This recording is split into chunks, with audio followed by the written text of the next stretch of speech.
सर्व पक्षमित्रांना माझा नमस्कार. मी डॉक्टर राजू कसंबे, कार्याध्यक्ष महाराष्ट्र पक्षीमित्र संघटना. तर महाराष्ट्र पक्षीमित्रने मागील वर्षीसुद्धा व्याख्यानमाला आयोजित केली होती. ती ऑनलाईन व्याख्यानमाला कोविडमुळे होती. यावर्षीसुद्धा आपण ही वेबिनारची दुसरी सिरीज म्हणजे व्याख्यानमालेची दुसरी सिरीज आपण चालू केली आहे आणि त्यामध्ये ऑलरेडी आपण 8 वेबिनार घेतले आहेत. आजचा 9वा वेबिनार आहे आणि 9वा वेबिनार सादर करण्यासाठी आपल्यासोबत आहेत सचिन मेन. तर सचिन मेन प्रवासी पक्ष्यांचे स्थलांतरातील विसाव्याचे ठिकाण ग्रेटर रन ऑफ कच्छ या विषयावर त्यांचे सादरीकरण करणार आहेत. ही व्याख्यानमाला यावर्षी आपण बॉम्बे नॅचरल हिस्ट्री सोसायटी आणि चेक कन्झर्वेशन एज्युकेशन सेंटर मुंबई आणि महाराष्ट्र पक्षी मित्र संघटना अशी ऑर्गनाईज करतो आहे.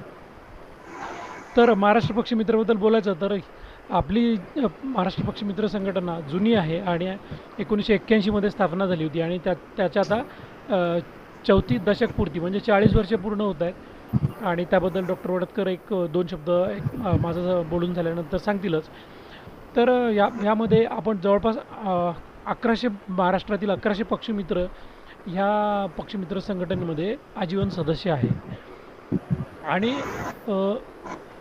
आपण महाराष्ट्र पक्षीमित्र संघटनेतर्फे दर 3 महिन्याला त्रैमासिक म्हणजे संघटनेचं मुखपत्र किंवा मॅगझिन पक्षीमित्र या नावाने प्रकाशित करतो. ते मराठीमध्ये असतं आणि गेल्या 3 वर्षांपासून आपण त्याची PDF-सुद्धा महाराष्ट्र पक्षीमित्र संघटनेच्या वेबसाईटवर उपलब्ध करून देत असतो.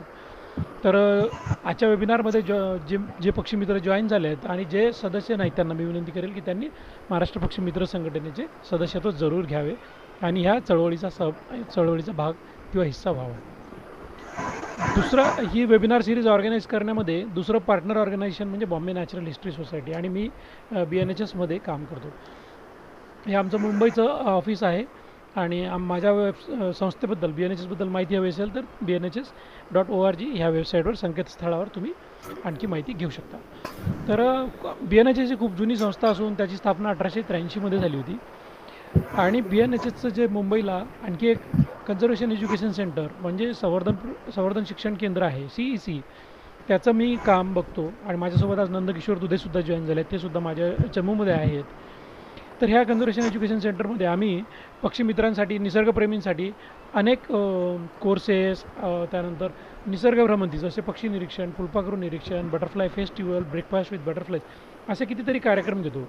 आम्ही ऑर्निथॉलॉजीचा कोर्स, बायोडायव्हर्सिटीचा कोर्स, एंटॅमॉलॉजीचा कोर्स म्हणजे पक्षीशास्त्र, जैवविविधता, कीटकशास्त्र, त्यानंतर सागरी जैवविविधता या सगळ्या विषयांवर आम्ही विविध कोर्सेससुद्धा घेत असतो. तर अशा प्रकारे BNHSमध्ये मी ज्या ठिकाणी काम करतो म्हणजे CEC मुंबई त्या ठिकाणी आम्ही पर्यावरण शिक्षणाचं फार मोठ्या प्रमाणावर काम करतो. तर इथे मी हे हे थांबवतो. पण मला थोडक्यात सचिन मेन यांचा मला परिचय करून द्यायचा आहे. ते मी थोडक्यात तुम्हाला सांगतो.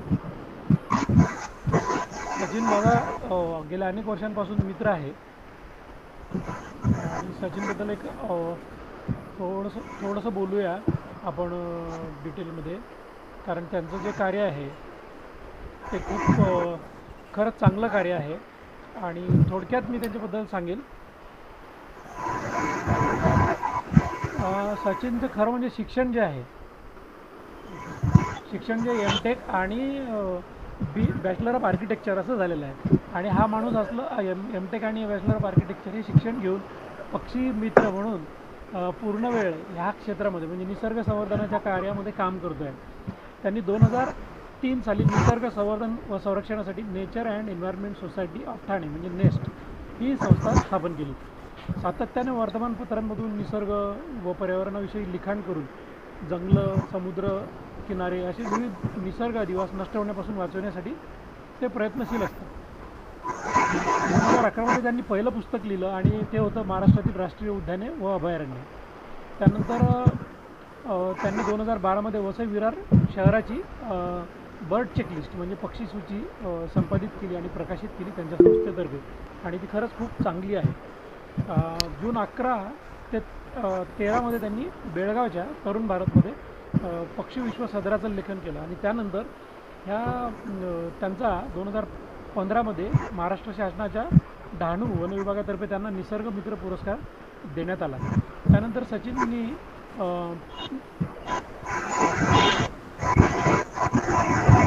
पक्ष्यांवर एक खूप सुंदर पुस्तक लिहिलं आहे आणि ते पुस्तक खरंच खूप चांगलं आहे. तुम्ही सुद्धा नक्की घ्या. आणि त्या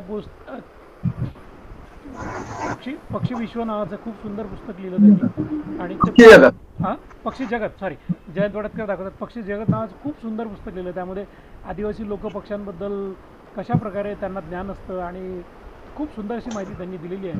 तुम्ही जर ते पुस्तक वाचलं नसेल तर निश्चित विकत घ्या. आणि फार स्वस्तात त्यांनी ते एवढं सुंदर आणि एवढ्या मोठ्या मोठ्या आकाराचं पुस्तक आणि एवढं रंगीत चौरंगी सप्तरंगी पुस्तक आहे. ते पुस्तक निश्चित वाचा. आणि मला ते पुस्तक खूप आवडलं आणि खूप भावलं आणि त्याबद्दल मी भरभरून फेसबुकवर सुद्धा लिहिलं होतं. तर 2018 सचिन मेन आपल्या महाराष्ट्र पक्षी मित्र संघटनेच्या संचालक मंडळावर सदस्य म्हणून आहेत. आणि आज मी तिथे त्यांचं स्वागत करतो आणि त्यांनी हा वेबिनार सादर करावा अशी मी त्यांना विनंती करतो. त्यापूर्वी जयंत वडतकरांना 2 शब्द बोलायची मी विनंती करतो पक्षी मित्रबद्दल. नमस्कार, मी जयंत वडतकर, अध्यक्ष महाराष्ट्र पक्षी मित्र. आत्ताच डॉक्टर कसंबे यांनी आपल्या वेबिनार सिरीज विषयी सांगितलं.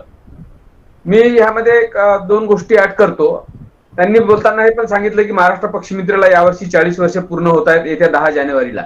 आणि या 10 जानेवारीला जे 40 वर्ष पूर्ण होत आहेत त्यानिमित्त आपण जानेवारीचा अंक हा 4 दशकपूर्ती विशेषांक काढणार आहोत. आणि त्यासाठी आता आपण काम सुरू केलेलं आहे. आणि जर आपल्याला हा अंक चांगल्या पद्धतीने करायचा असेल तर निश्चितच त्यासाठी निधी लागणार आहे.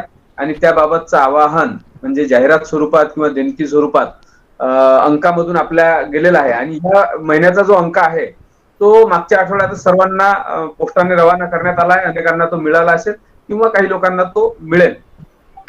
दुसरं असं की पुढला महिना म्हणजे नोव्हेंबर, या नोव्हेंबरमध्ये 5 ते 12 नोव्हेंबर आपण पक्षी सप्ताह साजरा करतो. आणि मागील वर्षी आपल्याला माहिती आहे की महाराष्ट्र शासनाने सुद्धा हा पक्षी सप्ताह साजरा करण्यासाठी शासन स्तरावरचा शासन निर्णय पारित केला. आणि आता महाराष्ट्र शासनाचा वन विभाग आणि महाराष्ट्र पक्षी मित्रचे सर्वच पक्षी मित्र सभासद हा पक्षी सप्ताह साजरा करणार आहेत. त्यासाठी आपण तयारीला सुरुवात करूया. सचिन मेन यांचं स्वागत करतो. आणि सचिन मेन यांचं पुस्तक मी दाखवतो. 2016ला प्रकाशित झालेलं 300 पानाचं पुस्तक 100 पक्ष्यांची ओळख ह्याच्यामध्ये आहे. अतिशय सुंदर असं हे पुस्तक सचिन मेन यांनी केलेलं आहे. आणि ते आज आपल्या महाराष्ट्र पक्षी मित्रचा 9वा वेबिनार सादर करणार आहेत अतिशय वेगळ्या विषयावर, ते म्हणजे रन ऑफ कच्छ. तर सचिन मेन यांनी आपलं सादरीकरण सुरू करावं. धन्यवाद सर. सर्वप्रथम मी राजीव कसंबे सरांचे, डॉक्टर जयंत वडतकर सरांचे, त्याचबरोबर BNHS, महाराष्ट्र पक्षी मित्र आणि CEC या सर्वांचे धन्यवाद मानतो, कारण त्यांनी मला या ठिकाणी हे सादरीकरण करायची संधी दिलेली आहे त्याबद्दल. आणि आता मी जास्त वेळ आपला घेत नाही आणि सादरीकरणाला सुरुवात करतो.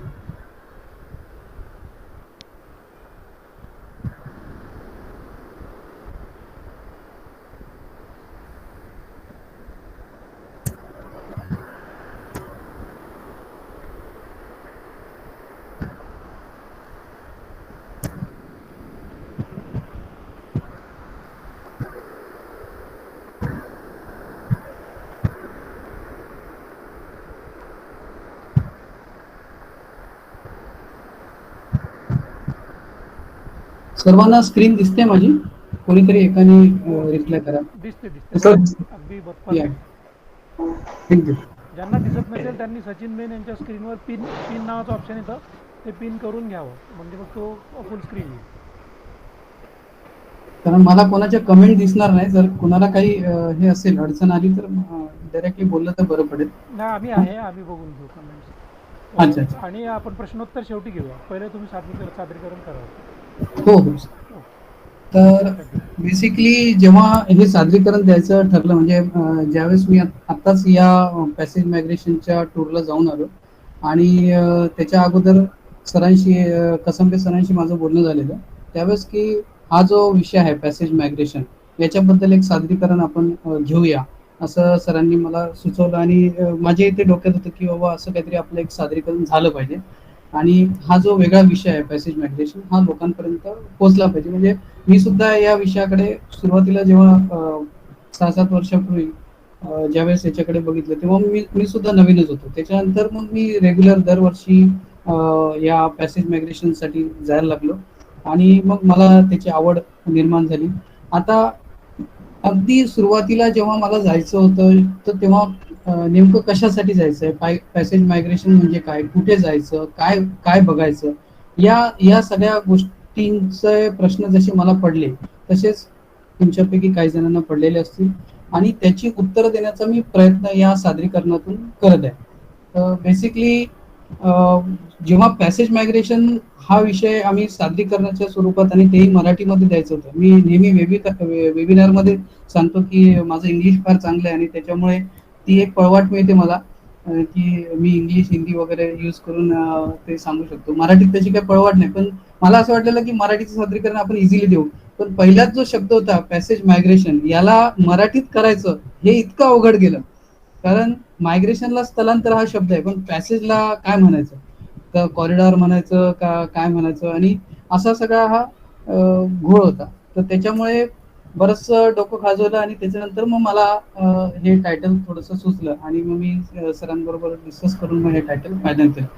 तर बेसिकली कारण हा एक स्टॉपेज असतो, तर त्याला थांबा असंही म्हणू शकत नाही, म्हणजे तेही सुटेबल वाटत नाही. तर त्या दृष्टीने विसावा म्हणजे एक क्षणभर विश्रांती आपण त्याला म्हणू शकतो. तर प्रवासी पक्ष्यांचं मेन जे स्थलांतर असतं त्याच्यातील विसाव्याचं एक ठिकाण म्हणून ग्रेटर रन ऑफ कच्छ, तर याविषयी मी आज तुम्हाला सांगणार आहे. तर बेसिकली हे जे मायग्रेशन आहे, हे जे स्थलांतर आहे, हे जेव्हा हा जो विषय आपल्या समोर येतो तेव्हा एक नवीन जर आपण त्याच्याकडे बघितलं, तर तेव्हा आपल्याला काही प्रश्न पडतात. त्याच्यामध्ये हे स्थलांतराचं कारण काय असेल, स्थलांतराचा नेमका काळ कुठला असेल, ते पक्षी कुठल्या स्थलांतराचा मार्ग अवलंबतात, स्थलांतरातील त्यांचं विसाव्याचं कारण काय असेल, या स्थलांतरामध्ये ते कुठे थांबतात, त्याच्यानंतर किती वेळ थांबतात, आणि नेमके कोणते पक्षी या प्रकारचं जे स्थलांतर आहे ते करतात आहेत, आणि त्यांना कुठल्या अडचणी येतात. त्याच्यानंतर हा जो काही प्रकार आहे पॅसेज मायग्रेशन म्हणा किंवा हे जे स्थलांतर आहे, याच्यावर अवलंबून असणारं पक्षी पर्यटन, आणि ते जर मला बघायला जायचंय किंवा ते जर काही, तर त्यासाठी काय करावं लागेल, कुठे जावं लागेल, काय म्हणजे, तर या सगळ्या गोष्टी आपल्याला साधे प्रश्न पडतात. आणि त्याच्यामुळे उपलब्ध झालेले तिथे स्थानिक रोजगार आणि त्याचबरोबर हिवाळ्यातील या ठिकाणी येणारे स्थलांतरित पक्षी, हे सगळे टॉपिक जे आहेत ते आपण या सादरीकरणात मी त्याला हात घालणार आहे, त्याच्यावर थोडंसं आपल्याला बोलणार आहे. आता पहिलं जे आहे ते आहे स्थलांतराचं कारण. तर पक्षी नेमकं कशासाठी स्थलांतर करतात, तर जी मोठी मोठी कारणं आहेत, म्हणजे आपण त्याला म्हणू शकतो इम्पॉर्टंट जे काही रिझन्स आहेत, तर त्याच्यामध्ये एक तर वातावरणात होणारे प्रतिकूल बदल. आता वातावरणात नेमके कुठले प्रतिकूल बदल होऊ शकतात, तर ग्लोबल लेवलला जर आपण बघितलं तर वैश्विक उष्णता बऱ्यापैकी पेपरमधून वगैरे सगळ्यांनी तुम्ही वाचलंच असेल, ज्याला आपण ग्लोबल वॉर्मिंग म्हणतो. तर हे अशा प्रकारचे प्रतिकूल बदल जर वातावरणात घडत असतील, तर नॅचरली जे पक्षी आहेत, जे वातावरणाशी समृद्ध होऊन त्यांचं जीवन शैली असते, तर त्यांच्याही जीवनशैलीमध्ये, त्यांच्याही ओव्हरऑल याच्यामध्ये प्रतिकूल बदल किंवा काही बदल ते त्यांना जर सर्व्हाइव्ह करायचं असेल तर ते बदल निश्चितपणे करून घ्यायला लागतात. दुसरं एक आहे भौगोलिक उत्क्रांती. आता जर आपण पूर्वीचा इतिहास बघितला तर भूभाग जो आज आहे, म्हणजे आज जसा आपल्याला नकाशा दिसतो, आज जसे वेगवेगळे भूखंड दिसतात आहेत, जसे वेगवेगळे खंड दिसतात आहेत, तर हे एकेकाळी हा जो मॅप होता हा थोडासा वेगळा होता. तर त्याच्यामध्ये जे बदल होत गेले, म्हणजे भूभाग आणि समुद्री जो भाग आहे याच्यामध्ये जे बदल होत गेले, त्याच्यानंतर जी काही भौगोलिक उत्क्रांती झाली, त्याचाही या पक्ष्यांच्या जीवनशैलीवर परिणाम झाला, त्यांच्या स्थलांतरावर परिणाम झाला. अन्नाचा तुटवडा, कधी कधी जसं आपण बघतो की आपण देखील बऱ्याच वेळा स्थलांतर करतो. कोणी रोजगारासाठी जातो, कोणी एखाद्या ठिकाणी जर पूर्वीच्या काळी जेव्हा, म्हणजे आता तसं आपल्याकडे घडलेलं नाहीये, पण पूर्वीच्या काळी समजा जर एखाद्या ठिकाणी जर पाऊसच पडला नाही, दुष्काळ झाला, तर अशा ठिकाणी अन्न मिळेल असं व्हायचं आणि मग त्यांना तिथली गावाच्या गावं ओस पडून दुसरीकडे स्थलांतर करावं लागायचं. तर अन्नाचा तुटवडा हे देखील एक कारण आहे, जे पक्ष्यांच्या बाबतीत दरवेळेस म्हणजे जे स्थलांतर करणारे पक्षी आहेत, साधारणपणे हिवाळ्यात काय होते की कटिबंधात जे पक्षी आहेत तिथे हिवाळा खूप थंडी खूप असते. तिथे अक्षरशः ज्या वॉटर बॉडीज आहेत त्या पूर्णपणे ड्राय होऊन जातात, म्हणजे त्या ठिकाणी आईस होऊन जातो, बर्फ होऊन जातो. आणि मग जे जे पक्षी त्या पाण्यातील शेवाळ किंवा पाण्याशी निगडीत ज्यांचं अन्न आहे, तर अशा पक्ष्यांना त्यांच्या अन्नाचा तुटवडा भासू लागतो आणि मग अशा वेळेस ते विंटर मायग्रेशनला म्हणजे हिवाळी स्थलांतराला त्या ठिकाणाहून सुरुवात करतात. तर त्याच्यानंतर नैसर्गिक आपत्ती. नैसर्गिक आपत्ती हे देखील एक मोठं कारण आहे. नैसर्गिक आपत्तीमध्ये आपण म्हणू शकतो की बाबा एखादा पूर आला किंवा एखादा मोठा भूकंप झाला एखाद्या ठिकाणी, तर अशा ठिकाणी नॅचरली तिथले जे पक्षी आहेत ते दुसऱ्या ठिकाणी स्थलांतर करतात. बऱ्याचदा आपण स्थलांतरामध्ये काही स्थलांतर लोकल असते, लोकल मायग्रेशन ज्याला आपण म्हणतो, स्थानिक स्थलांतर, आणि जे लॉंग रूटचं मायग्रेशन असते. तर अशा प्रकारचं देखील स्थलांतर, असे दोन प्रकारचे जनरली स्थलांतर असतात.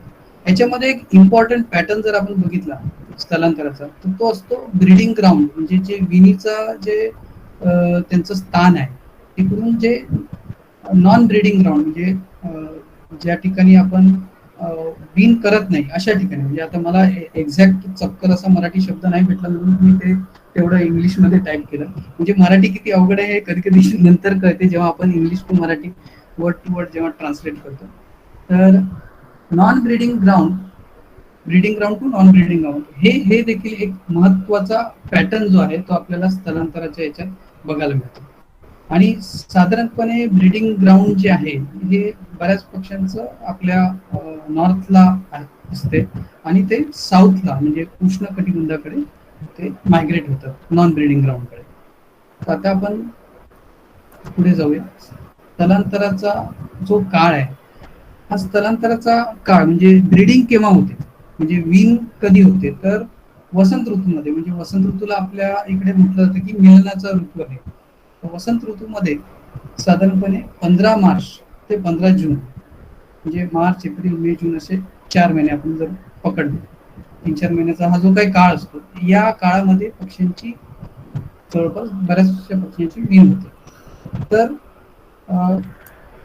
ही जी काही वीण होते ती काही ठराविक ठिकाणी ज्यांची स्थान जे असते त्या ठिकाणी पुन्हा या पक्ष्यांना यायचं असते, कारण बरेचसे पक्षी नॉन ब्रीडिंगसाठी दुसरीकडे आलेले असतात आणि एकदा वीण झाली की ते नॉन ब्रीडिंगला जातात आणि विणीच्या वेळेस ते पुन्हा मध्ये जुलै ते मार्च हा जो काळ आहे ते कुठे घालवतात, ते नॉन ब्रीडिंगला घालवतात. आणि मार्च ते जून हा जो काळ आहे, जो विणीचा काळ असतो, तो फक्त ते विणीच्या स्थानी ते हे करतात. म्हणजे जवळपास 4 महिने ते आपल्या मूळ स्थानी म्हणजे जिथे त्यांची ब्रीडिंग होते त्या ठिकाणी असतात आणि बाकीचे 7 ते 8 महिने ते त्यांचा जो विणीचा जो स्थान आहे ते सोडून दुसरीकडे जातात.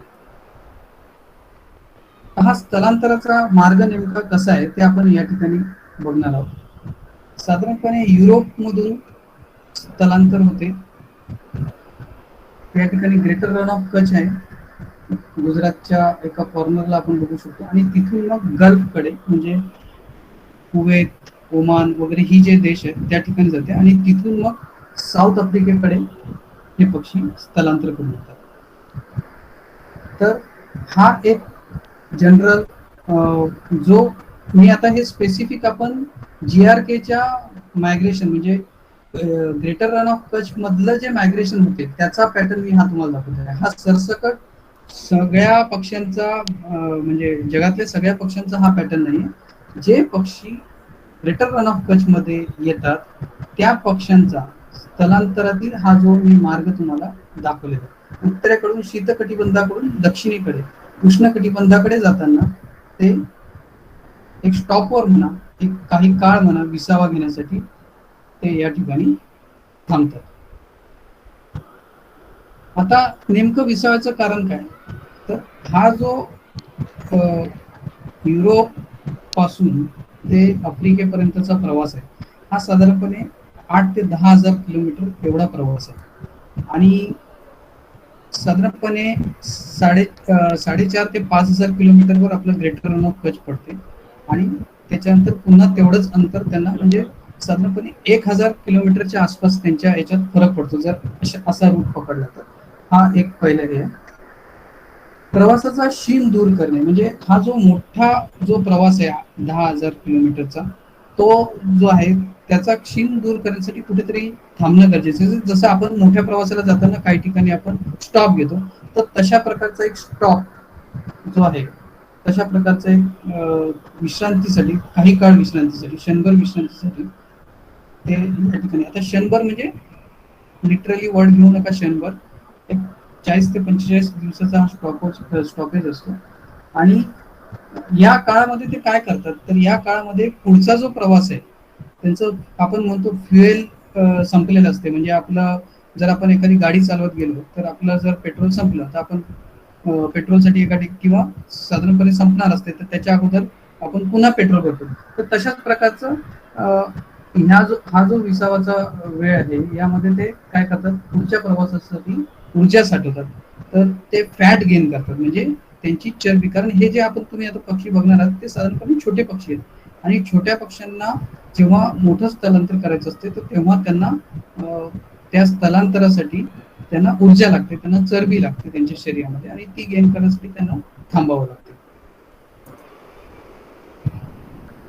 स्थलांतरातील विसाव्याचे ठिकाण म्हणून वर्षानुवर्षे त्यांनी ग्रेटर रन ऑफ कच्छ हा प्रदेश निवडलेला आहे. त्याचं काही एक कारण आहे. ते कारण काय आहे ते आपण थोडस जाणून घेणार आहोत. तर ग्रेटर रन ऑफ कच्छ हा जो आपल्या भारताच्या पश्चिमेला हा जो काही भाग आहे, हा या ठिकाणी मी माझा कर्सर तुम्हाला दाखवतोय वरचा, त्याच्या खाली जो आहे तो लिटिल रन ऑफ कच्छ. आणि ही जी पूर्ण दिसते इथे कच्छचं आखात आहे. या साईडला आपला हा अरेबियन समुद्र आहे. त्याच्यानंतर हा जो काही भाग आहे हा थर जे वाळवंट आहे, या थार वाळवंटाचाही हा भाग आहे, हा दलदलीचा भाग आहे बेसिकली. तर असं हा ग्रेटर रन ऑफ कच्छ याचं साधारणपणे क्षेत्रफळ हे 7,500 चौरस किलोमीटर इतकं मोठं क्षेत्रफळ आहे. आणि हे जे याचं जे लोकेशन आहे ते इतकं स्ट्रॅटेजिक आहे की जर तुम्ही बघितलं तर साधारणपणे हे मध्यावर येते त्यांच्या एकतर याच्यामध्ये मायग्रेशनच्या पिरियडमध्ये, म्हणजे स्थलांतराच्या जो काही त्यांचा प्रवास आहे, जो काही रूट आहे त्याच्या साधारणपणे हे मध्य हा पकडला तर त्या ठिकाणी ते स्टॉप करू शकतात. दुसरी गोष्ट, ज्या काळामध्ये या ठिकाणी ते विसावतात किंवा ज्या काळामध्ये या ठिकाणी थांबतात, तर त्या काळामध्ये नेमका हा जो प्रदेश आहे इकडे साधारणपणे भाद्रपद महिना असतो. म्हणजे साधारणपणे हा जो ऑगस्ट आणि सप्टेंबर हा काळ चालू असतो. आणि या काळामध्ये एक ऊन आणि पावसाचं एक वेगळ्या प्रकारचं मिश्रण जे आहे ते तुम्हाला या ठिकाणी या भागामध्ये सगळीकडे दिसते. आणि या काळात दुसरं महत्वाचं काय होते की यावेळेस या ठिकाणी खूप मोठ्या प्रमाणात इन्सेक्ट्स, म्हणजे आपण ज्याला किडे म्हणतो, किंवा हे जे आहेत हे नागतोडे, तर टोळ जे आहेत याचं मोठ्या प्रमाणात या ठिकाणी पैदास झालेली असते या ग्रेटर रन ऑफ कच्छ मध्ये. तर त्याच्यामुळे सुद्धा मोठ्या प्रमाणात जेव्हा त्यांना फूड या ठिकाणी उपलब्ध आहे, तर त्याच्यामुळे या अन्नाचा जो म्हणजे त्यांना जी चरबी घ्यायची आहे ते जे अन्न मिळवायचं ते त्यांना या ठिकाणी उपलब्ध असतं. याच्या व्यतिरिक्त या जर भूभागाचा जर ग्रेटर रन ऑफ कच्छचा आपण जर विचार केला तर ह्याच्यामध्ये हा जो प्रदेश आहे हा याचं एक वैशिष्ट्य असं आहे की याच्यामध्ये 3 महत्वाच्या गोष्टी आपल्याला बघू शकतात भौगोलिक दृष्ट्या. एक म्हणजे याला समुद्र किनारा लाभलेला आहे, एक वाळवंट लाभलेला आहे, 2 तिसरं म्हणजे याच्यामध्ये बराचसा भाग हा टेकड्यांचा देखील भाग आहे. म्हणजे फार क्वचित काही प्रदेश तुम्हाला असे सापडतील ज्या ठिकाणी या 3 गोष्टी आहेत, म्हणजे वाळवंट पण आहे, समुद्री भाग पण आहे आणि त्याच वेळेस टेकड्यांचा भाग देखील आहे. आणि हे जे तिघांचं कॉम्बिनेशन आहे ते या ठिकाणी असल्यामुळे हा देखील एक कदाचित मोठा हे असेल, कारण असू शकते की त्यांनी ग्रेटर रन ऑफ कचला निवडलं असेल. त्याच्यानंतर स्थलांतरातील त्यांचा जो विसाव्याचा काळ हा साधारणपणे ऑगस्टचा पहिला आठवडा, म्हणजे साधारणपणे 5 ऑगस्ट पासून ते या भागात यायला सुरुवात करतात. ते ऑक्टोबर मध्ये म्हणजे साधारणपणे 15 किंवा 10 ऑक्टोबर पर्यंत एक साधारणपणे 45 दिवसाचा हा काळ असतो. आणि या 45 दिवसाकरता ते या ठिकाणी थांबतात. तर असं होत नाही की सगळेच्या सगळे एकाच वेळेस आले ऑगस्टच्या पहिल्या आठवड्यात आणि एकाच वेळेस ऑक्टोबरच्या मध्याला हे निघून गेले, असं होत नाही. हे पक्षी बॅचेस मध्ये येतात. म्हणजे काय, पक्ष्यांची पहिली फौज आली समजा त्या प्रजातीची, आणि ते एक 15-20 दिवस थांबले, ते दुसरीकडे निघून गेले. त्याच्यानंतर दुसरी बॅच आली, किंवा पहिली बॅच चालू असताना दुसरी बॅच आलेली असते, पहिल्या बॅचचा काही काळ झालेला असतो. तर अशा प्रकारचं हे मायग्रेशन असते. एकाच वेळेस ते होत नाही, पण हे साधारणपणे 45 दिवसात हे सगळं मायग्रेशन चालू म्हणजे 45 दिवसाचा हा काळ असतो. याच याच वेळेस ते आपल्याला पक्षी आपल्याला बघायला मिळतात. आता नेमके कुठले पक्षी आपल्याला या काळामध्ये या ग्रेटर रन ऑफ कच्छ मध्ये स्थलांतर करून येतात हे आपल्याला बघायचं आहे. कारण हा प्रश्न नेहमी पडतो की बाबा, हा ठीक आहे, आपण जातोय तिकडे, तर आपल्याला नेमकं काय बघायला मिळणार आहे, कोणते पक्षी बघायला मिळणार. त्याच्यामध्ये रेड टेल श्राईक म्हणजे लाल शेपटीचा खाटी हा पक्षी आहे. या ठिकाणी तुम्ही बघू शकता की याच्या शेपटीच्या वरच्या भागाला, म्हणजे ज्याला आपण अप्पर टेल कवर्ड म्हणतो, शेपटीचा हा जो वरचा भाग आहे या ठिकाणी खूप लालसर पण असतो, आणि मग लालसर पट्टा असा हळूहळू खाली आलेला असतो. हा प्रत्येक इंडिव्हिज्युअल टू इंडिव्हिज्युअल हा लालसरपणा थोडासा व्हेरी होतो, पण शेपटीच्या जवळ हा लालसरपणा जास्त असतो, हे मला जाणवलं. याची जी बॅक आहे आणि हा जो मेंटल पोर्शन आहे किंवा पार्ट जी आहे ही सगळी प्लेन असते साधारणपणे, आणि पुढचा पण भाग जवळपास पांढरा शुभ्र असतो. त्याच्यामुळे तुम्हाला ते पक्षी हा आपल्या नेहमीच्या लाल शेप आपल्या जो लॉंग टेल स्ट्राईक आहे, ज्याला जो आपल्याकडे नेहमी दिसतो, त्याच्यापेक्षा आपल्याला वेगळा ओळखणं शक्य होऊ शकते. आता ही ओळख का मी तुम्हाला सांगतोय, कारण जेव्हा आपण जातो तर नेमकं आपण काय बघायला जाणार आहोत, आणि त्याची जर ओळख आपल्याला माहीत असेल. बऱ्याच वेळा काय होतं की आपण एखाद्या सहलीला जातो किंवा एखाद्या टूरला जातो, बर्डिंग टूर ऑर्गनाईज करतात लोक, जातात बर्डिंग टूरला, पण पूर्णपणे तिथल्या गाईड्सवर आणि ते दाखवतील त्याच्यावर अवलंबून राहतात. तसं तुम्ही करू नका. तुम्ही स्वतः देखील आपण ज्या ठिकाणी जाणार आहोत, म्हणजे माझी सवय आहे, मी भारतभर फिरत असतो, आणि कुठे जाण्यापूर्वी पहिला मी ग्राउंड वर्क करतो, पहिला मी स्वतः होमवर्क करतो की बाबा आपण ज्या ठिकाणी जाणार आहोत तिथे आपण काय बघणार आहोत, म्हणजे कुठले कुठले पक्षी दिसण्याचे चान्सेस आहेत. ठीक आहे. आणि ते जर पक्षी आपल्या इथे दिसणाऱ्या पक्ष्यांपेक्षा वेगळे आहेत, तर त्यांचं वेगळेपण काय आहे, तर ते आपल्याला बघायला पाहिजे. म्हणजे त्यांची जर ओळख आपल्याला आधी थोडंसं आपण होमवर्क केला, थोडेसे आपण त्याचे पिक्चर बघितले, ते त्यांचे व्हिडिओज जर आपण बघितले, तर आपल्याला थोडी आयडिया येऊन जाते त्याच्याबद्दल. आणि मग जेव्हा आपण तिकडे जातो, बऱ्याच वेळा काय होतं की आता आपण जर पूर्णपणे त्या गाईडवर किंवा तिथल्या स्थानिक जो पण आपल्याला दाखवणारा वाटाड्या आहे त्याच्यावर अवलंबून राहिलो की हा आपल्याला दाखवेल, तर त्याचे 2 डोळे आहेत. पण त्याच्या जागी जर आपण त्याच्या समजा जोडीला असणारे 4-5 जण जे काही असतील, तर त्यांनी जर थोडासा होमवर्क केलेला असेल, तुम्हाला जर ह्या गोष्टी थोड्याशा माहीत असतील, तर तुमचे 10 डोळे म्हणजे एक टीम मिळून तुम्ही हे जे पक्षी आहेत ते शोधायला किंवा हे तुम्हाला सापडायला, ह्याचं सायटिंग होण्याचे चान्सेस तितक्याच पटीने वाढतात. त्यामुळे मी सजेस्ट करेल की कधी कुठल्याही टूरला जाताना किंवा कुठलाही तुम्ही बर्डिंग टूरचा प्रोग्राम आखताना तिथे कुठल्या प्रकारचे पक्षी दिसतात याचा अभ्यास नक्की करून घ्या. त्याच्यानंतर आहे लाल पाठीचा काठी, ज्याला रेड बॅक स्ट्राईक आपण म्हणतो इंग्लिशमध्ये. तर ह्याच्यामध्ये जर तुम्ही बघितलं तर ह्याचा जो माथा आहे तो ग्रे असतो, राखाडी कलरचा माथा आहे, आणि त्याची बॅगची ही लाल आहे. ठीक आहे. माझी फोटोग्राफी तेवढी चांगली नाही, त्याच्यामुळे तसे कलर फारसे उठून आले नसतील कदाचित. याची जी शेपटी आहे ही डार्क आहे, एकदम काळी तुम्हाला दिसू शकते, आणि थोडस व्हाईट त्याला कडा आहे. तर त्याच्यामुळे हा देखील पक्षी ओळखायला तसा सोपा आहे. लाल शेपटीचा खाटी आणि लाल पाठीचा काठी हे तसे बऱ्यापैकी म्हणजे तुम्हाला हा जो ग्रेटर रन ऑफ कच्छचा भाग आहे, या ठिकाणी रस्त्यावरून फिरताना सुद्धा तुम्हाला ते पक्षी दिसू शकतील. तुम्ही रस्त्यावरून फिरताना आजूबाजूला जी शेतीची जागा आहे, त्याच्यामध्ये अशी जर काड्या-कुड्या अशा जर वाळकी काड्या असतील पडलेल्या, तर त्याच्याकडे बघत राहा. तर त्यावर तुम्हाला हे खाटी पक्षी पर्चिंगसाठी बसलेले असतील, किड्यांच्या शोधात टहळणीसाठी बसलेले तुम्हाला दिसू शकतील. म्हणजे तुमची नजर असायला पाहिजे.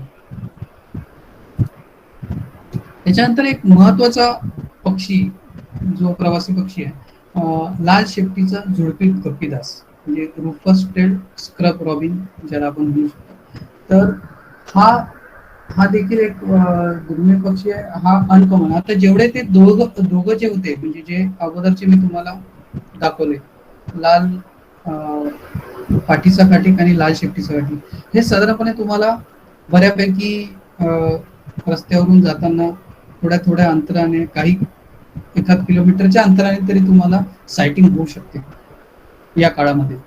परंतु लाल शेपटीच्या झुडपी गप्पीदासाचे सायटिंग होणं थोडंसं कठीण आहे, आणि त्यासाठी आपल्याला तिथले स्थानिक जे कोण गाईड असतील त्यांची मदत घ्यावी लागते, कारण त्यांना कुठल्या भागात तो जास्त सापडतो, कुठल्या भागात तो दिसलेला आहे, त्यासाठी ते नेहमी फिरत असतात. त्यासाठी ते नेहमी प्रयत्नशील असतात की आपले जे कोणी गेस्ट येतील त्यांना ते दाखवू शकतील हा हा जो काही स्क्रब रॉबिन आहे तो.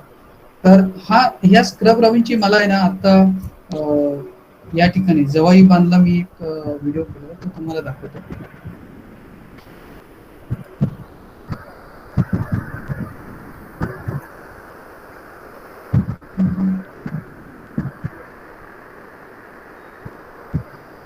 तिची एक पिक्युलर सवय आहे, ती तुम्हाला डिस्प्लेची सवय मी तुम्हाला दाखवतो.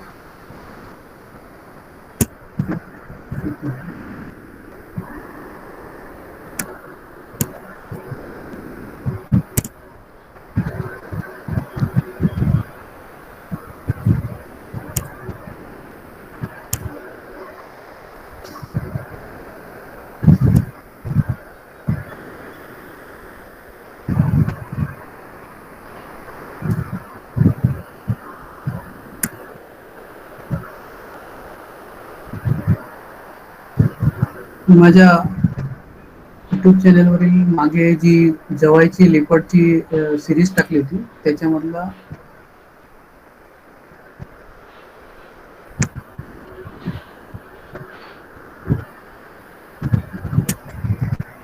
थोडासा पार्ट दाखवतो.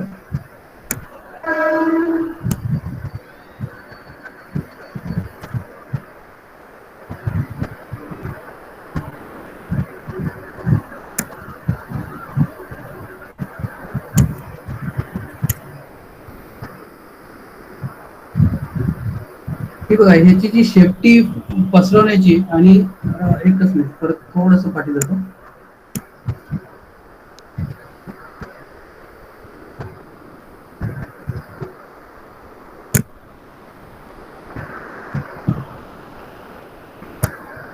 ही जर तुम्ही बघितली शेपटी वर करण्याची, तर प्रत्येक रॉबिनला सवय असते. त्याचबरोबर हा जो पंख टाकतोय बघा, बाजूला असे पंख जाडतो, म्हणजे अगदी आपल्याला जेव्हा बऱ्याच वेळा आम्ही बघितलं तर हा कवायत करण्यासारखं वाटतो आपल्याला. आपण जेव्हा सकाळी शाळेमध्ये पीटीचा कार्यक्रम असायचा ना, ते बघ परत त्यांनी आपल्या म्हणजे वरती तो हे बघा या ठिकाणी दिसतो.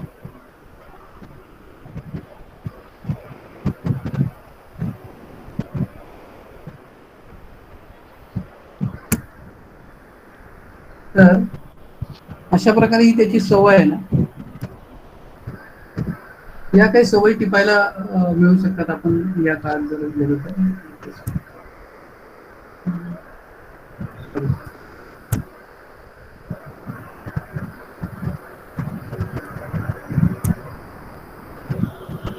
तर असा रुफस टेल स्क्रब रॉबिन खूपच सुंदर रॉबिन आहे. आपण आपल्याकडे इंडियन रॉबिन बघतो, त्याचबरोबर म्हणजे आपण दयाळ पक्षी बघतो, जसं ओरिएंटल मॅक्का रॉबिन, हे दोन रॉबिन आपल्याकडे जनरली दिसतात. तर हा एक सुंदर रॉबिन आपल्याला तिथे बघायला मिळू शकतो. त्याच्यानंतर पुढचा जो पक्षी आहे स्पॉटेड फ्लाय कॅचर, ज्याला टिपकेवाला माशी म्हणून म्हणतात. हा देखील एक अनकॉमन, म्हणजे तेवढा अनकॉमन नाही म्हणजे जेवढा रुफस टेल स्क्रब रॉबिन होता, पण तरी पण आपण थोडासा अनकॉमन म्हणू शकतो. पण तुम्ही इझिली स्पॉट करू शकता या पिरियडमध्ये जर तिकडे गेलात तर तुम्हाला हा दिसू शकतो. तर ह्याच्यामध्ये जर तुम्ही बघितलं तर ह्याचा जो क्राऊन आहे, म्हणजे ह्याचा जो माथा आहे, या माथ्यावर स्ट्रेक्स असतात आणि याच्या छातीवर स्ट्रेक्स असतात, म्हणजे रेषा असतात हलक्याशा, आणि याच्यामुळे तो ओळखणं सोपं जाते. त्याचबरोबर याची जी चोच असते ती काळी असते आणि याचे जे पाय असतात ते काळे असतात. तर फ्लाय कॅचर हे छोटे पक्षी ओळखणं कठीण जरी असलं तरी जर तुम्ही या ओळखीच्या खुणा, म्हणजे ज्याला आपण पॉइंटर्स म्हणतो, हे जर लक्षात ठेवले तर तुम्हाला सोपं जाऊ शकते तिथे पक्षी ऑन फील्ड आयडेंटिफिकेशनसाठी. तर या स्पॉटेड फ्लाय कॅचरचं एक वैशिष्ट्य आहे, मला नेमका तो व्हिडिओ सापडला नाही, प्रेझेंटेशनच्या दृष्टीने मी बघत होतो. ह्याचं वैशिष्ट्य काय की हा पक्षी आहे ना, साधारणपणे मी बघितलं तर तो हा नेहमी आडव्या फांदीवर जास्त करून बसतो. म्हणजे एखादं झाड असेल, आता स्क्रब फॉरेस्ट म्हणजे झुडपी जंगलात अशी मिडियम हाईटची झाडं असतात. आता हे पिंपळाचं झाड तुम्हाला दिसतंय, या पिंपळाचं झाड पण जास्त वाढलेलं नव्हतं. त्याचं जे खालची जी साधारणपणे एक 8-10 फुटावरची जी फांदी असेल ना, ती आडवी फांदी बघायची. या आडव्या फांदींवर हे तुम्हाला बसलेले दिसू शकतात आणि तिथून ते काय करतात, तिथून त्या हवेतल्या हवेत मासे पकडून पुन्हा त्याच ठिकाणी, ज्या ठिकाणी बसलेले असतात त्याच ठिकाणी. त्याच्यामुळे घाई करण्याची गरज नाही. पॅसेज मायग्रेशन मधले बर्ड्सचे फोटो काढण्यासाठी फक्त पेशन्स पाहिजे तुमच्याकडे, बाकी काही नाही. बरेचसे पक्षी हे त्याच ठिकाणी त्याच पर्चवर पुन्हा पुन्हा येत असतात. तर त्याच्यामुळे एकदा तुम्हाला बर्ड लोकेट झाला ना की साधारणपणे त्याचा फोटो मिळतो, त्याचा व्हिडिओ मिळतो. असं होत नाही की आपल्या सारख्या फॉरेस्ट बर्डचं की बाबा भेट दिसला आणि निघून गेला, उडून गेला, असं शक्यतो होत नाही. कारण इथे मुळात झाडं कमी आहेत, त्याच्यामुळे पक्षी फार दुसरीकडे जाण्याचे चान्सेस कमी असतात. आणि ते त्यांच्या दुसरं महत्वाचं कारण म्हणजे या ठिकाणी शिकार होत नाही. आणि शिकार होत नसल्यामुळे आपल्या इथे, म्हणजे आता मी ज्या ठिकाणी राहतो पालघर जिल्ह्यामध्ये, या ठिकाणी ज्या आदिवासी जमाती आहेत या पूर्वापार पहिल्यापासून हे शिकार करत आले आणि त्यामुळे एक पक्ष्यांना पिढ्यानपिढ्या त्यांना हे माहिती आहे की बाबा इथे माणूस दिसला म्हणजे याच्यापासून आपल्याला भीती आहे. तसंच गुजरात मधल्या पक्ष्यांना पिढ्यानपिढ्या माहिती आहे की बाबा माणूस दिसला तरी आपल्याला याच्यापासून भीती नाही. त्याच्यामुळे इथल्या पक्ष्यांची खासियत ही आहे की हे पक्षी माणसाला घाबरत नाही, माणसाला उडत, म्हणजे माणसाला बघून उडत. तर त्याच्यामुळे इथे तुम्ही आरामात उतरून हे करू शकता. पॅनिक व्हायची गरज नाही. बऱ्याचदा मी बघितलं की लोक, आपल्यासोबत असलेली लोक, समजा जर गाडीत पाठच्या साईडला बसलेले तर त्याला वाटते की अरे मला मिळेल की नाही मिळेल पक्षी, म्हणजे मला फोटो मिळेल की नाही, हेच काढत होते की, तर तसं काही होत नाही. तुम्हाला आरामशीर फोटो काढायला मिळतात. तर हीच पॅसेज मायग्रेशनची मजा आहे. आणि याच्यामध्ये टार्गेट कमी असतात, त्याच्यामुळे आपण बऱ्यापैकी वेळ देऊ शकतो प्रत्येक पक्षाला. त्याच्यानंतर आणखी एक महत्वाचा पक्षी या ठिकाणी आपण बघतोय, ज्याचं नाव आहे मोठा शुभ्रकंठी वटवट, ग्रेटर कॉमन व्हाईट थ्रोट, हे त्याचं दुसरं नाव. आता ह्याला कसं ओळखायचं? आता व्हाईट थ्रोट म्हणजे व्हाईट थ्रोटच्या 10-12 ज्या काही प्रजाती असतील त्याच्यामध्ये ह्याचं वेगळं पण काय? तर आपल्याकडे साधारणपणे लेसर व्हाईट थ्रोट मिळतो जनरली, आपण जर बघितलं तर या ठिकाणी हा जो व्हाईट थ्रोट आहे हा इथे शुभ्र कंठ आहे, त्याचा कंठ शुभ्र असतो. इथे पफी टाईप, म्हणजे थोडस हे असतं या कंठाला. आणि त्याचं 3 गोष्टी पेल असतात, त्या तुम्ही निश्चित लक्षात ठेवा. पेल लोअर मॅन्डिबल, म्हणजे चोचीचा जो खालचा भाग असतो तो पेल असतो, ठीक आहे. त्याच्यानंतर डोळा, आयरिस जी आहे ती पेल असते. तर पेल लोअर मॅन्डिबल, पेल आयरिस म्हणजे पेल डोळस, आणि त्याच्याबरोबर पेल लेग्स, हा देखील एक महत्वाचा पॉइंट आहे. म्हणजे त्याचे पायाचा कलर सुद्धा एकदम सौम्य असतो.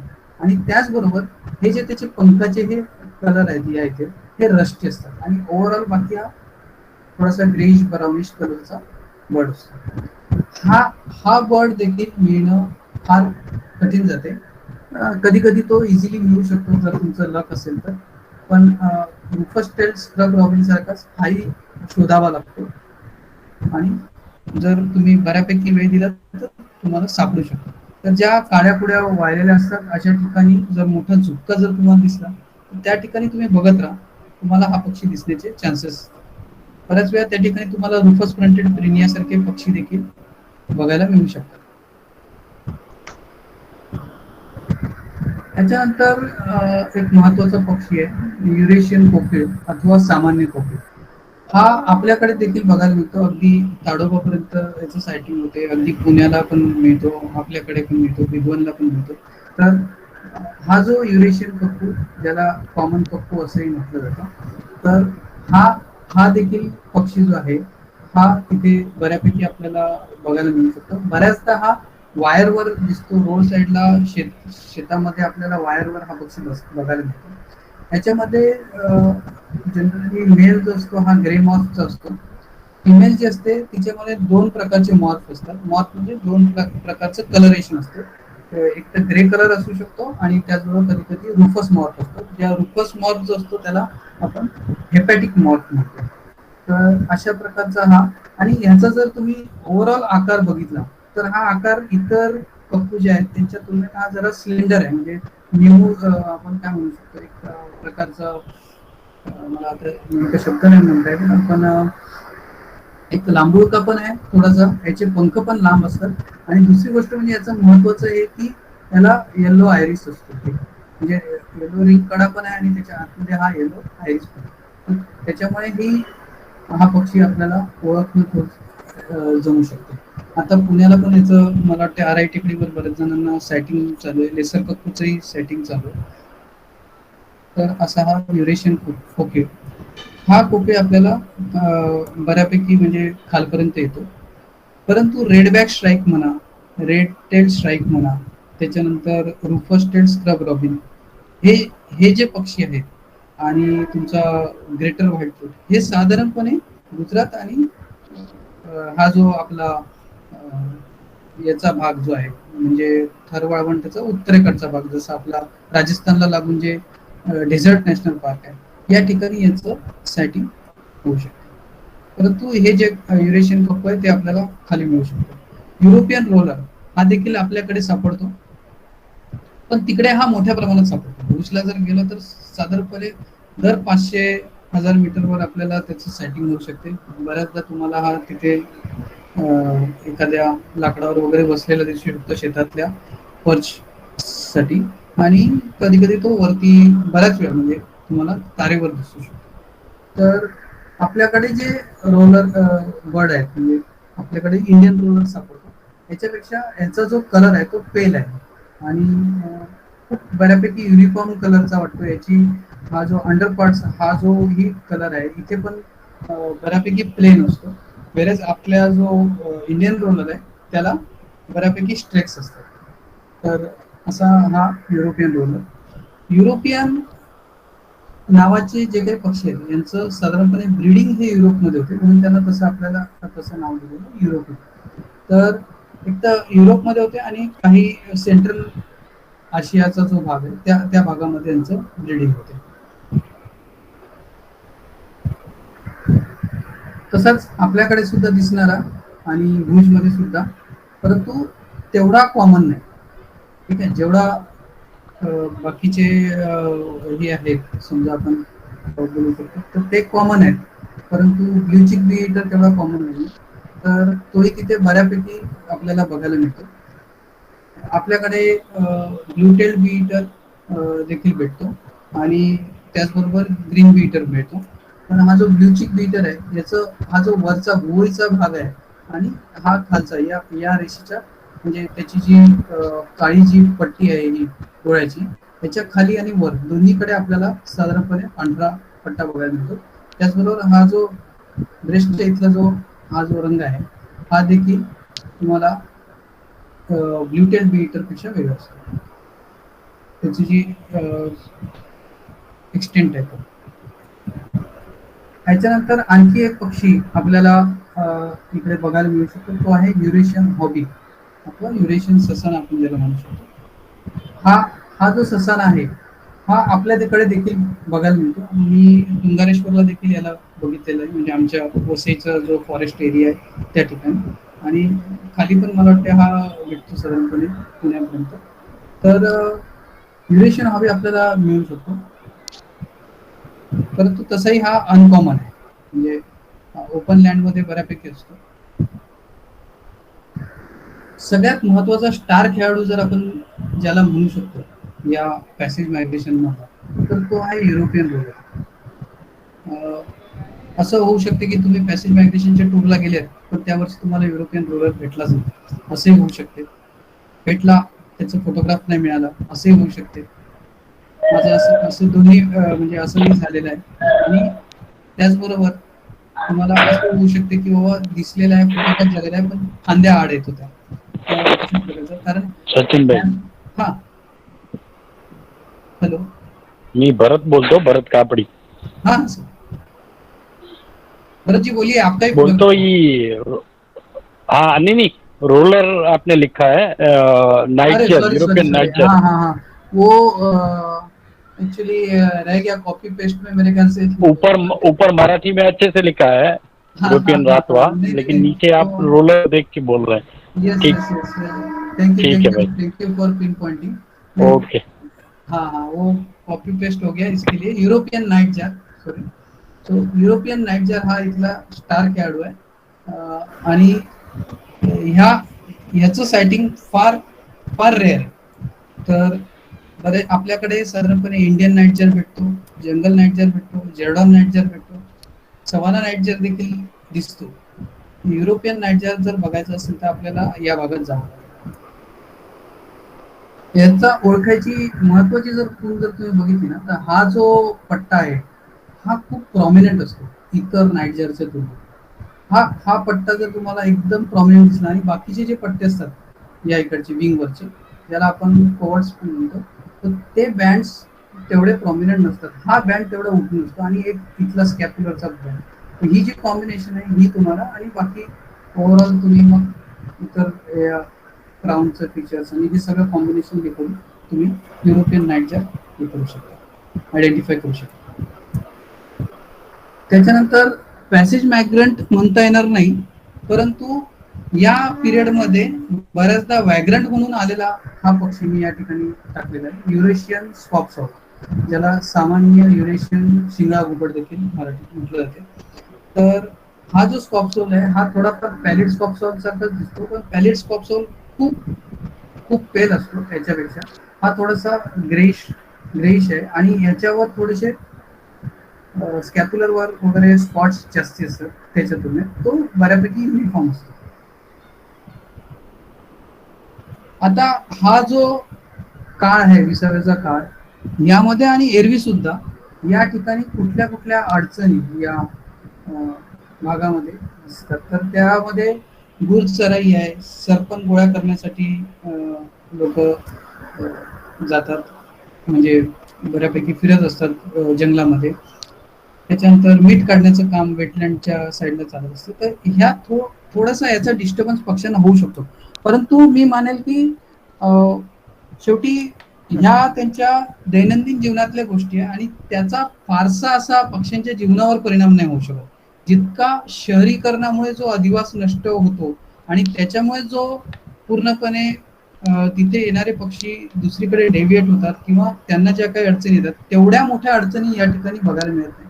आणि दुसरं जे महत्वाचं जे आहे, पक्ष्यांची शिकार ती या ठिकाणी होत नाही, आणि त्यामुळे वर्षानुवर्षे या ठिकाणी बऱ्यापैकी पक्षी रेग्युलर येत असतात, आणि रेग्युलर आपल्याला ते बघायला मिळतात. आता या जे मी आता तुम्हाला कारण सांगितली की पक्ष्यांची शिकार होत नाही इथे, वर्षानुवर्षे हॅबिटॅट इंटॅक्ट आहे, अधिवास त्यांचा तसाच्या तसा आहे, आणि तेवढ्या मोठ्या प्रमाणात डेव्हलपमेंट नाहीये की ज्याच्यामुळे अधिवासावर अतिक्रमण होऊ शकेल. आणि ह्याच्यामुळे पक्षी तिथे वारंवार येत असतात, आणि त्याचमुळे या ठिकाणी पक्षी पर्यटनाला, म्हणजे बर्ड टुरिझम ज्याला आपण म्हणतो, त्याला मोठ्या प्रमाणात स्कोप मिळालेला आहे. आणि त्यामुळे तिथले जे स्थानिक बर्ड वॉचर्स आहेत त्यांनी त्यांचे होमस्टे चालू केलेले आहेत, त्या ठिकाणी लोकांना राहायची सोय केलेली आहे. आता या ठिकाणी तुम्ही सुंदर या अशा रूम आहेत, वरती छान असं जे आपण हॅच रूफ आपण म्हणतो त्या प्रकारचं हे रूफ केलेलं आहे, आणि ओव्हरऑल तिथल्या लोकल आर्किटेक्चरचा यूज करून त्यांनी अशा प्रकारच्या रूम बांधून वगैरे तिथे छानपैकी होमस्टे तयार केलेले आहे. स्थानिक लोकांना याच्यातून रोजगार मिळालेला आहे. कारण हा जर तुम्ही भाग बघितला तर मला वाटते 2000 एक मध्ये काहीतरी इथे भूकंप झाला, मोठ्या प्रमाणात भूकंप झाला आणि गावच्या गावं नष्ट झाली. आणि अशा परिस्थितीत पुन्हा भुज सारखा हा जो एरिया आहे, म्हणजे त्याचा जो ग्रामीण भाग आहे हा खूप अफेक्ट झालेला. तर या पक्षी पर्यटनातून तिथे एक काही जणांना तरी स्थानिक रोजगार लाभला. गाड्यांवर ड्रायव्हरना रोजगार लाभलेला आहे. जे जेवण बनवणार आहेत त्यांना रोजगार लाभलेला आहे.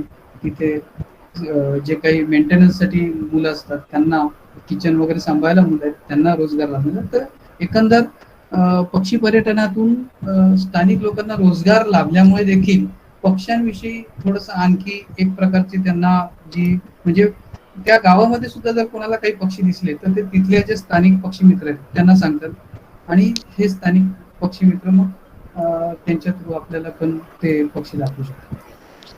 तर साधारणपणे हे जे काही होतं हे सगळं पॅसेज मायग्रेशन होतं आणि हे साधारणपणे तुम्ही बघितलं ऑगस्ट आणि सप्टेंबर या काळात चालतं.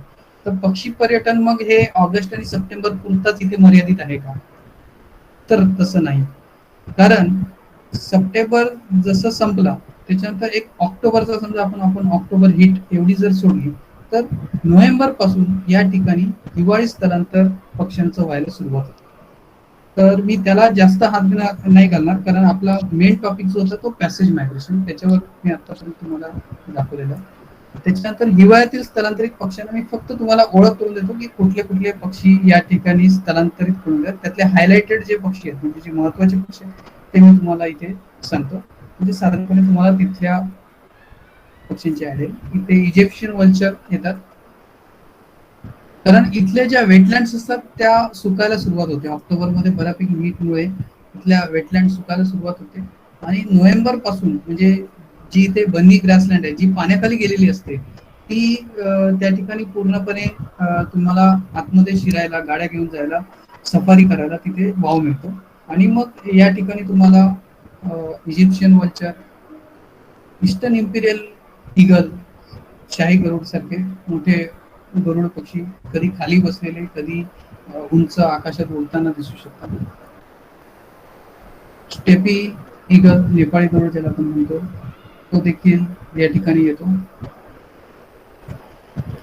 लॉंग लेग बजार्ड, लांब पायांचा बाज ज्याला आपण म्हणतो, हे पक्षी देखील हा जो भाग आहे. इथे एक चारीदांड म्हणून पण एरिया आहे.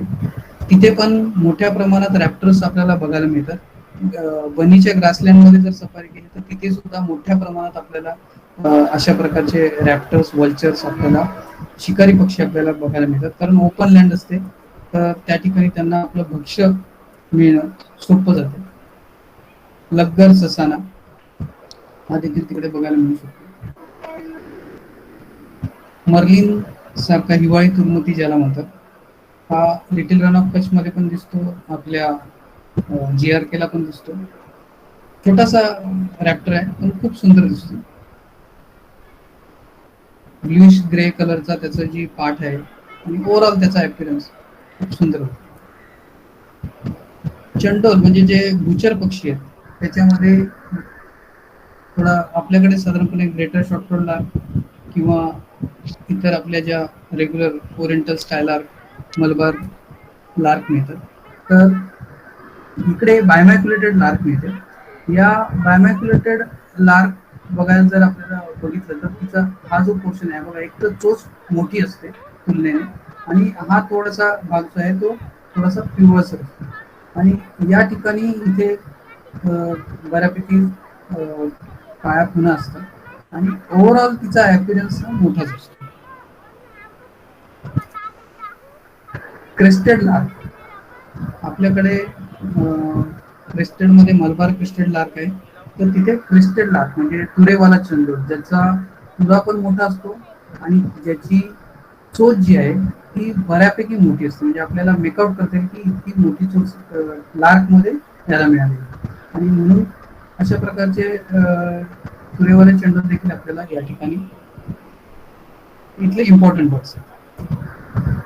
एक आणखी स्टार खेळाडू जो नोव्हेंबर ते आपल्याला या फेब्रुवारी हा जो पिरियड आहे त्याच्या दरम्यान हिवाळी स्थलांतरातला जो आपण म्हणू शकतो स्पॉटेड सँडग्राउस ज्याला म्हणतात, तर तो हा पक्षी टिपकेवाली पाखरुणी हा आपल्याला या जे मी तुम्हाला सांगितलं बनी ग्रासलँड जो एकदम हे झालेला असतो, ड्राय झालेला असतो, त्या ठिकाणी आपल्याला बघायला मिळतात. हे आता यायला सुरुवात झालेली आहे ऑलरेडी तिथे. त्याच्यानंतर क्रीम कलर कोर्सर, फिकट रंगाचा धावी पक्षी या ठिकाणी तुम्ही बघू शकता. आपल्याकडे आपण इंडियन कोर्सर बघतो, तर त्या ठिकाणी क्रीम कलर कोर्सर हा एक छान असा पक्षी आपल्याला बघायला मिळतो. एक महत्वाचा आणखी एक बस्टर्ड आहे. आपण ग्रेट इंडियन बस्टर्ड आपल्याकडे मार्डोक मिळतो. या ठिकाणी हुबारा ज्याला आपण मॅग्नीज बस्टर्ड म्हणतो हा देखील बघायला मिळू शकतो. LRK मध्ये पण याचं सायटिंग होतं. कसाई बुलबुल ज्याला आपण ग्रे हायपोपोलिस इंग्लिशमध्ये म्हणतात, हा देखील एक वेगळ्या प्रकारचा पक्षी आहे आणि अतिशय सुंदर असा पक्षी आपल्याला या JRK ला विंटर मायग्रेशन मध्ये मिळू शकतो. खेकडा चिखल्या क्रॅप लवर इथली जे समुद्र किनारा आहे त्या भागामध्ये क्रॅप फ्लॉवर्स आपल्याला दिसू शकतात. त्याची चोच बघा ती जाड आणि टणक चोच आपल्याला बघायला मिळते आणि ओव्हरऑल हा स्टील सारखा वाटणार पण चोचीमुळे हा वेगळा दिसतो. तर साधारणतः या प्रकारचं इथे JRK मध्ये बर्डिंग होते आणि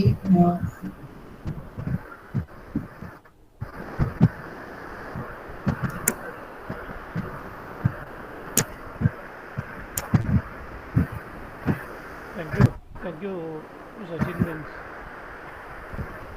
एकच मिनिट. हा सर काय म्हणता? धन्यवाद. खूप छान खूप छान हा खूप छान तर सादरीकरण झालं.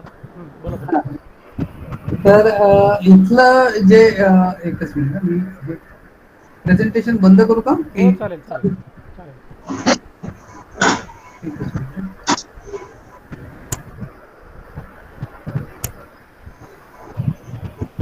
तर साधारणपणे हा जो 45 दिवसाचा पिरियड आहे, क्रुशियल पिरियड, ज्यामध्ये आपल्याला या भागात जाऊन म्हणजे याच 45 दिवसात हे पक्षी आपल्याला तिथे बघायला मिळू शकतात. त्याच्यामुळे इथे बऱ्यापैकी अगोदर आपल्याला आगाऊ आरक्षण करून जायला लागते इथले पक्षी, कारण 45 दिवसात पूर्ण भारतातून अगदी भारताच्या बाहेरून सुद्धा लोक या ठिकाणी फोटोग्राफीसाठी येतात.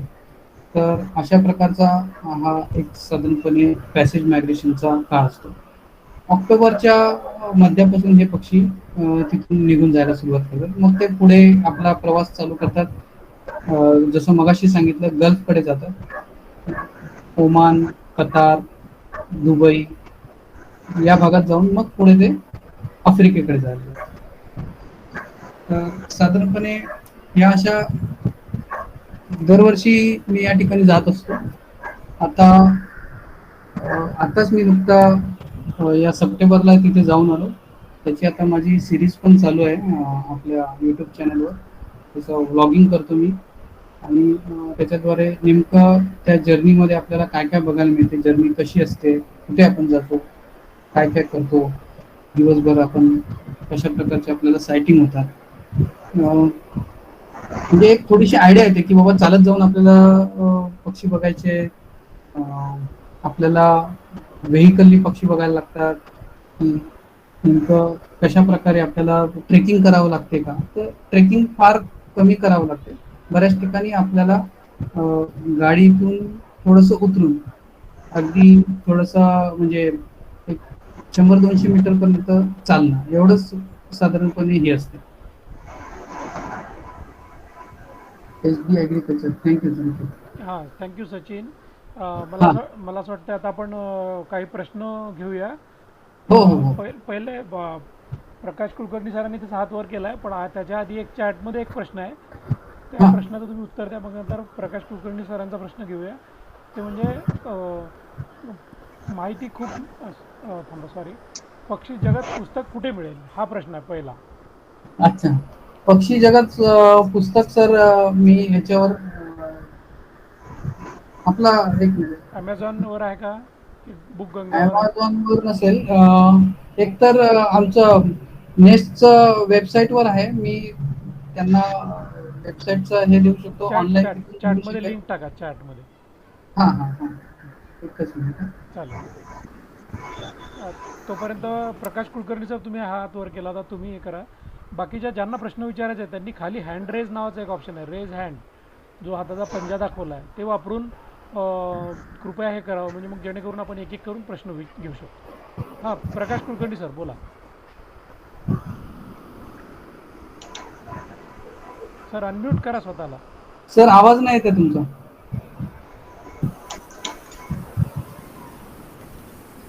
नाही, अजून सुद्धा आवाज नाही येतो.